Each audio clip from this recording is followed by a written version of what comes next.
दोस्तों, घर खरीदना हर किसी का सपना होता है, लेकिन महंगाई के इस दौर में जब भी घर खरीदने का विचार आता है तो सबसे पहले मन में एक ही ख्याल आता है, होम लोन। आज के इस वीडियो में मैं आपको होम लोन के बारे में बताऊंगा। आइए देखते हैं इसमें क्या क्या टॉपिक आज हम कवर करेंगे। पहला पॉइंट है लोन का प्रोसेस और ब्याज दर। दूसरा पॉइंट, लोन लेने के लिए क्या क्या डॉक्यूमेंट लगता है। तीसरा पॉइंट, लोन एलिजिबिलिटी कैसे निकालें। दोस्तों, इसके माध्यम से आप घर बैठे आप खुद चेक कर सकते हैं कि आपका लोन एलिजिबिलिटी यानी कि कितना लोन बैंक आपको दे सकता है, वह कैसे चेक करना है। चौथा पॉइंट, बैंक के खर्चे और सावधानियां। दोस्तों, इसमें एक चीज आपको बताना चाहूँगा कि सरकारी और प्राइवेट दोनों बैंक के जो खर्चे हैं उसमें जमीन आसमान का अंतर है।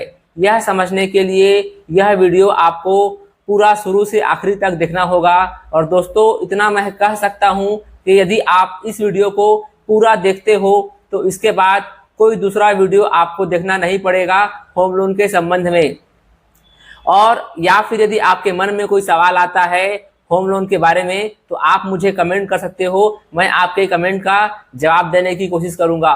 दोस्तों, यदि आप चैनल पे नए हो तो वीडियो को लाइक और चैनल को सब्सक्राइब जरूर कीजिएगा, ताकि इस तरह का फाइनेंस से संबंधित जो मैं वीडियो बना रहा हूं वह आगे आपको और वीडियो मिलता रहे। और दोस्तों, बेल आइकन जरूर दबाइएगा ताकि आपको वीडियो का नोटिफिकेशन आपको समय पे मिल जाएगा। दोस्तों, पहला पॉइंट था लोन का प्रोसेस और ब्याज दर। भारत में जो करंट जो ब्याज दर चल रहा है दोस्तों, वह 8.4 से लेके 9% तक है। यह डिपेंड करता है कि आपका सिविल स्कोर कितना है। दोस्तों, यदि आपका सिविल स्कोर 750, 780 इससे ज्यादा है तो इसमें भी आपका जो ब्याज दर है वह कम होने का संभावना रहता है।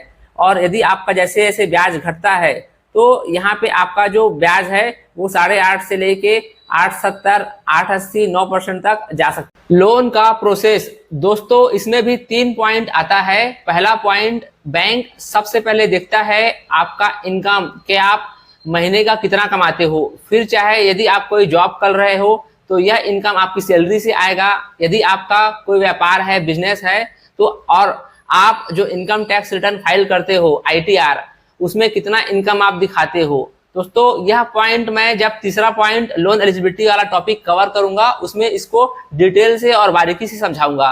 दूसरा पॉइंट, आप जो प्रॉपर्टी ले रहे हो उसका प्रॉपर्टी पेपर सारा ओके है या नहीं। दोस्तों, बैंक आप जिससे मकान खरीद रहे हो उनके प्रॉपर्टी पेपर मतलब रजिस्ट्री पेपर का 13 साल का रिकॉर्ड चेक करता है। मतलब आपसे 13 साल का रिकॉर्ड मांगा जाता है। इसे मैं थोड़ा डिटेल में समझा देता हूं आपको। मान लीजिए आप शर्मा जी से एक बना हुआ मकान ले रहे हैं। अब हो सकता है शर्मा जी ने भी यह मकान किसी और से लिया होगा। मान लेते हैं कि शर्मा जी ने यह मकान यादव से सन 2008 में लिया है और आज है 2024। अगर इस हिसाब से देखा जाए तो यह लगभग 15 साल कंप्लीट होता है। लेकिन सोचिए कि शर्मा जी ने यह बना हुआ मकान 2016 में लिया है, तब इस मकान का एज होगा 8 साल। इस कंडीशन में दोस्तों, शर्मा जी ने जिससे मकान परचेस किया है मतलब खरीदा है, उसका भी रजिस्ट्री का रिकॉर्ड बैंक वाला आपसे मांगेगा। आप सोच रहे होंगे ऐसा क्यों? इसके पीछे दोस्तों रीजन है कि हो सकता है यादव ने इस मकान के बेस पर किसी साहूकार से ब्याज में लोन उठा लिया होगा, तब इसलिए यादव का भी ओरिजिनल जो रजिस्ट्री का पेपर है वह बैंक आपसे मांगता है। इस कारण से बैंक आपसे टोटल 13 साल का रिकॉर्ड मांगा जाता है। दोस्तों, यहाँ पे एक छोटा सा टर्निंग पॉइंट और है। हो सकता है यादव के पास ज्यादा जमीन का टुकड़ा रहा होगा। हो सकता है उसके पास 5000 स्क्वायर फीट जमीन है और उसमें से उसने 1500 स्क्वायर फीट जमीन शर्मा जी को बेचा है। तो दोस्तों, उस कंडीशन में यादव के रजिस्ट्री पेपर का फोटोकॉपी ही आएगा। ठीक है, इस चीज को आप ध्यान रखिएगा। अब आते हैं तीसरा पॉइंट। तीसरा पॉइंट दोस्तों, सिविल। सिविल भी मैटर करता है कि आपका लोन होगा या नहीं। हो सकता है पास्ट में आपने किसी बैंक से या किसी फाइनेंस कंपनी से कोई लोन लिया होगा और उसका आपने समय पे भुगतान नहीं कर रहे हैं, या आपका कोई EMI ओवरड्यू है या चेक बाउंस है। जैसे हो सकता है कि आपका सिविल स्कोर 700 से कम है, 650 है या 600 है, इस कंडीशन में भी दोस्तों बैंक आपके सिविल को देखते हुए या आपके पास्ट हिस्ट्री को देखते हुए बैंक जो है आपके लोन को रिजेक्ट कर सकता है, मना कर सकता है।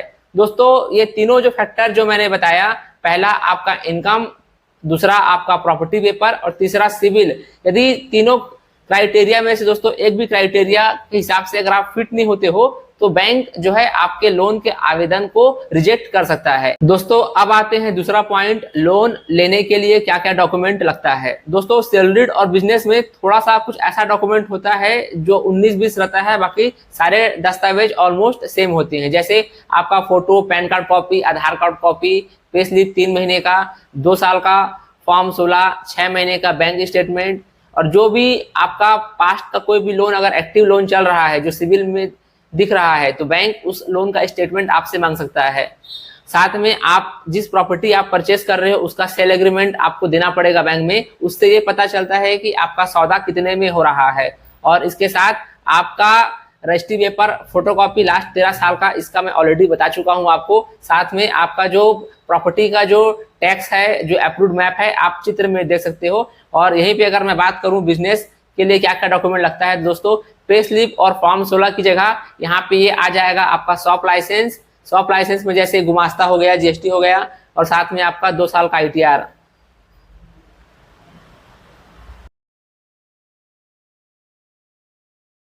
दोस्तों तीसरा पॉइंट था लोन एलिजिबिलिटी, और लोन एलिजिबिलिटी कैसे आप घर बैठे निकाल सकते हो यह मैं आपको निकाल के दिखाऊंगा।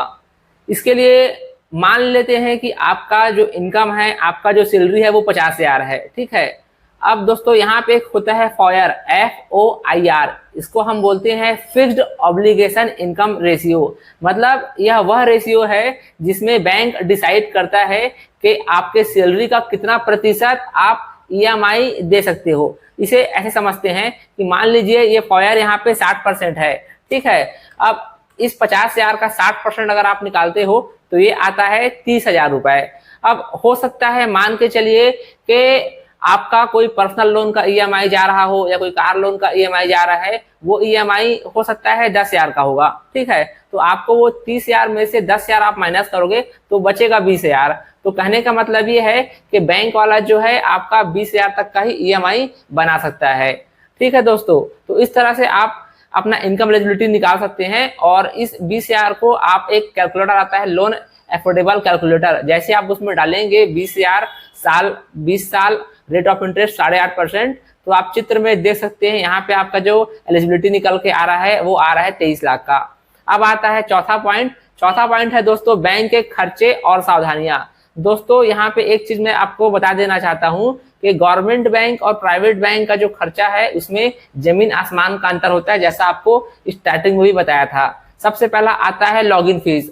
दोस्तों गवर्नमेंट बैंक में लॉगिन फीस अमूमन 0 होता है, वहीं पे प्राइवेट बैंक में जो लॉगिन फीस रहता है वह 3,000 से लेके 5,000 के बीच में हो सकता है, यह डिपेंड करता है बैंक के ऊपर।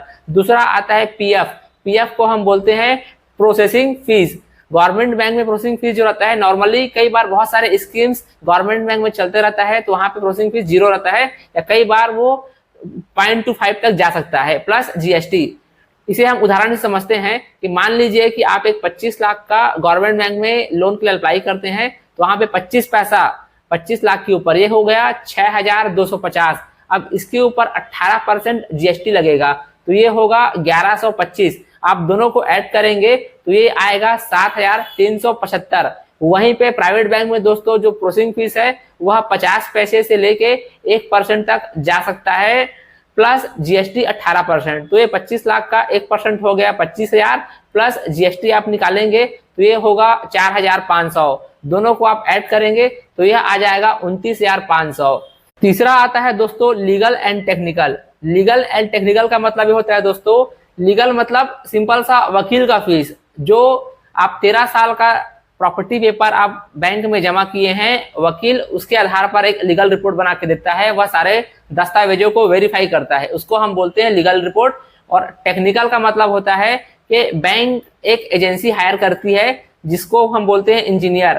तो वो इंजीनियर आपके प्रॉपर्टी पे विजिट करता है और पता करता है कि आप जो मकान जिस कीमत में ले रहे हैं वास्तव में उस मकान का वैल्यू कितना है, उसको हम बोलते हैं टेक्निकल रिपोर्ट। यह दोनों रिपोर्ट बैंक को जाता है, उसके आधार पे ही बैंक आपके लोन को फाइनल सैंक्शन देता है। तो दोस्तों गवर्नमेंट बैंक में लीगल और टेक्निकल का यह जो फीस होता है यह 7,000 से लेके 12,000 के बीच में जा सकता है, क्योंकि कुछ सरकारी बैंक ऐसे हैं जो 13 साल के बदले 30 साल का भी रिकॉर्ड निकलवाते हैं। तो यहाँ पे जो लीगल का जो फीस है वह बढ़ जाता है। वहीं आते हैं प्राइवेट बैंक में, तो प्राइवेट बैंक में दोस्तों 13 साल का रिकॉर्ड निकाला जाता है, तो यहाँ पे जो खर्चा है थोड़ा सा कम है, ये 5,000 से 6,000 के बीच में जाता है।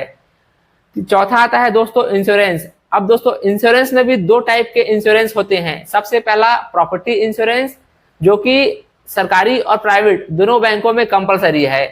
दूसरा आता है लाइफ इंश्योरेंस। अब लाइफ इंश्योरेंस दोस्तों गवर्नमेंट बैंक में ऑप्शनल है, यदि आप लेना चाहते हो तो भी ठीक है, यदि आपके पास ऑलरेडी कोई टर्म प्लान है या कोई इंश्योरेंस पॉलिसी आपने किया हुआ है तो बैंक आपको मना भी कर सकते, आप बैंक को आप मना भी कर सकते हो। वहीं प्राइवेट बैंक में दोस्तों लाइफ इंश्योरेंस जो है वह ऑलमोस्ट मैंडेटरी कंपलसरी होता है। अब आते हैं दोस्तों सावधानी क्या रखना है। सबसे पहले दोस्तों यदि आप कोई बैंक में जाके होम लोन के लिए अप्लाई कर रहे हैं खुद से, तो आपको सबसे पहले बैंक के खर्चों को पहले समझना है, और दूसरा चीज कि आपका जो इनकम है तो आपको ये देखना है कि वह आपके सैलरी का कितना प्रतिशत वह आपका लोन बैठा सकता है। क्योंकि कई बार ऐसा देखा गया है कि मान लीजिए कि आपको 30 लाख का मकान लेना है और आपका बैंक जो है आपको 20 लाख दे रहा है, तो दोस्तों अब यहाँ 30 लाख में से आप 10 लाख आप कहाँ से लाओगे। तो दोस्तों इसलिए सबसे पहले आपको अपना एलिजिबिलिटी पहले चेक करवा लेना है कि आपका सैलरी पे या आपके आईटीआर पे बैंक कितना लोन दे सकता है। दोस्तों ये सावधानी आपको लेके चलना है। दोस्तों आशा करता हूँ ये वीडियो आपको पसंद आया होगा। धन्यवाद।